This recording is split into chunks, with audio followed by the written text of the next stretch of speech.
é o fim dos tempos da ignorância, para tão logo o início dos tempos da sanidade, da paz e do amor.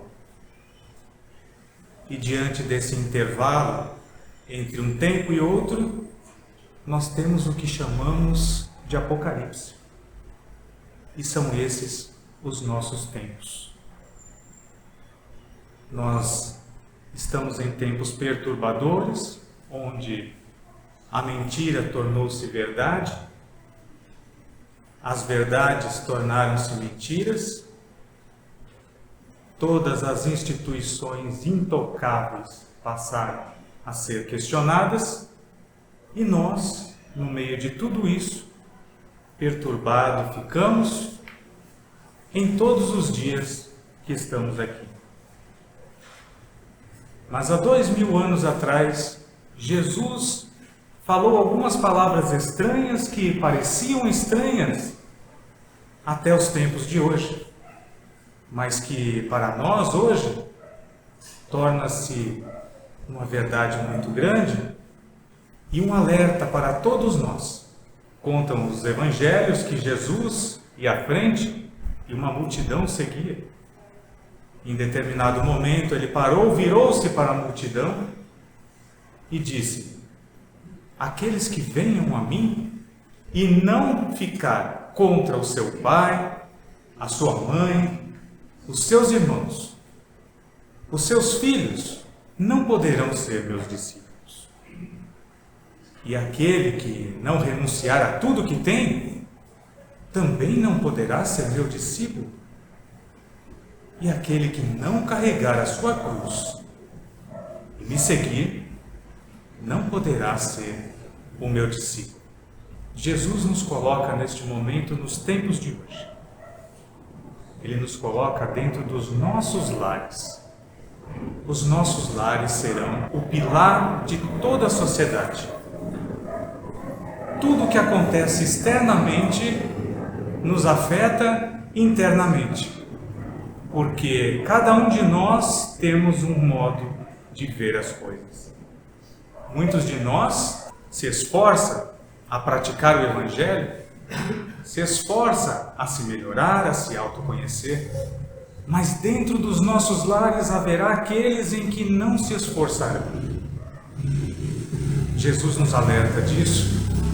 Haverá pais, mães, que não vão querer se esforçar a praticar o Evangelho. Poderá haver conflitos? Qual o conselho de Jesus diante os nossos tempos e numa situação como essa? É o amor. Nós seremos os pilares dos nossos lares.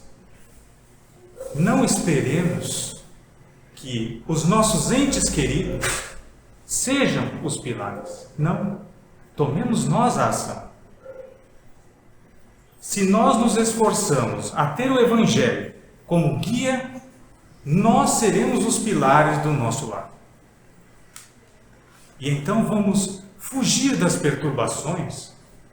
Ora, um lar mais silencioso, um lar mais calmante, de um dia tão agitado que chegamos. Quando encontramos o nosso ente querido mais agitado, nós seremos a paz. Nós seremos a tranquilidade. Às vezes palavra nenhuma funciona, mas um abraço funciona. Às vezes escutar funciona. Simplesmente sejamos nós o equilíbrio dos nossos lares.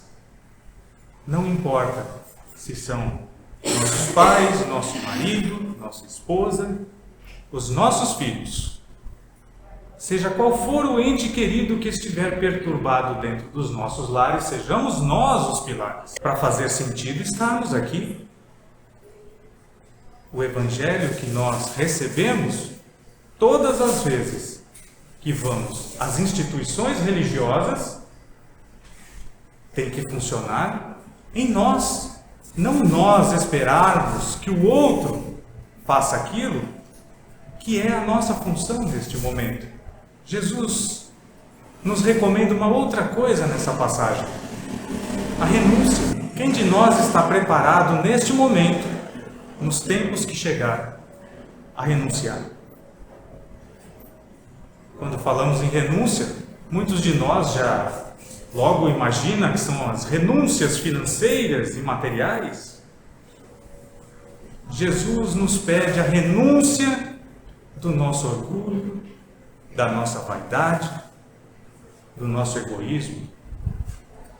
E são nesses momentos que nós vamos ser os pilares do nosso lar.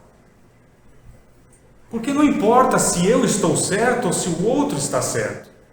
Importa que o meu lar tem que estar em paz. E se eu recuar, mesmo estando achando eu que estou certo, isso não é mal algum. Apenas para equilibrar os nossos lares. Os nossos lares têm que ser o nosso ponto de apoio para esses tempos que chegaram. Se nós não equilibrarmos os nossos lares, entraremos no ninho do furacão que está aqui fora. Todos os nossos entes queridos que chegarem com o furacão junto, sejamos nós a mansuetude, sejamos nós a paz. Jesus vai mais além e nos fala que aquele que não carregar a própria cruz e seguir a Ele, não poderá ser discípulo dele. Porque Jesus sabe que cada um de nós temos os nossos desafios. Cada um de nós temos as nossas provas, às vezes nossas expiações. Às vezes, quem sabe, temos também as nossas perturbações. Mas em todos os momentos que estivermos perturbados, que nos sentimos mal, que por algum motivo sentimos que estamos saindo do eixo, lembremos em Jesus. Quando falamos em Jesus e quando Ele disse, venham a mim, é porque nós ainda somos uma sociedade idólatra e precisamos de um personagem para nos inspirar.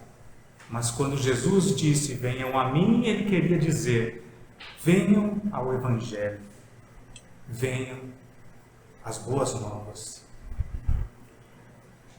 No meio daquela multidão toda, um homem ainda levanta a mão e fala, mestre, eu quero te seguir. E Jesus lhe respondeu, siga-me. Mas mestre, precisa esperar um pouco. Precisa esperar um pouco porque meu pai faleceu. Eu preciso enterrar o meu pai. Então Jesus lhe disse, deixe que os mortos enterrem seus mortos. E a vós, ide anunciar o reino de Deus. Nos soa um pouquinho estranho tudo isso, não é? Por que Jesus teria dito isso?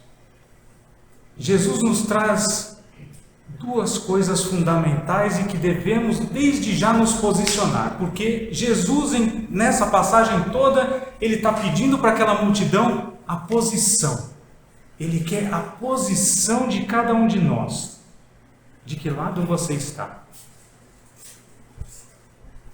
Nós estamos do lado do Evangelho dos mortos ou do Evangelho dos vivos?